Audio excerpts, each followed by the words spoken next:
So today I finished reading Plato's Symposium.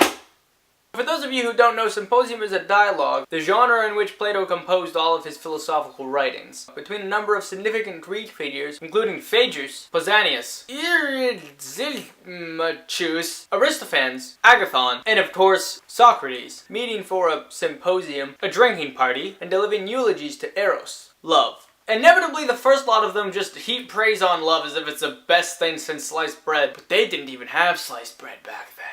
Until it's Socrates' turn to speak, and then he's just like, oh, I didn't realize a eulogy was just saying your subject had all the greatest and finest qualities, whether it was true or not. Clearly, we're not doing this for anybody who has any idea what they're talking about. No, don't even worry. No, I doubt it. Don't even worry about it. No. But then he's all like, I'm gonna tell the truth about love, you dorks! Now, despite the fact that much of what is said before Socrates' speech is refuted once he starts talking, a lot of it still hits home emotionally. Socrates criticizes the descriptions they give as being accurate descriptions of what it's like to be a lover, and also the philosophical implications of love being as they describe it, but not the emotional truth of what they say. Pausanias, for example, discusses there being two different kinds of love, the common and the heavenly. Common love is indiscriminate in its effects and is shallow, essentially what we term today as lust. Now, I believe there's a difference between lust and love, so I agree with Pausanias. But for a description of what heavenly love is, allow me to quote, "The other love derives from the heavenly goddess, who has nothing of the female in her but only the male, so this love is derived at boys. This goddess is also older, so it avoids abusive violence.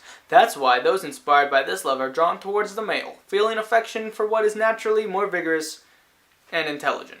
Because in ancient Greece, it was totally okay to physically love a young boy. That's just what they did. This brings to light a fairly common issue with the classical philosophers. It forces us to ask what we can take away from thinkers who practice and endorse behaviors that in today's society are unquestionably wrong. And if you can get past the boy love, then how do we treat ancient thinkers' treatments of women's rights and slavery? Do we look past the wrongs but then just put the rest of their teachings into place as they are? Or do we put them in constant quotation marks, keeping them at a distance and never fully embracing them? I obviously don't have answers to these questions, and if I did, I certainly wouldn't tell you guys without making you buy a book or something.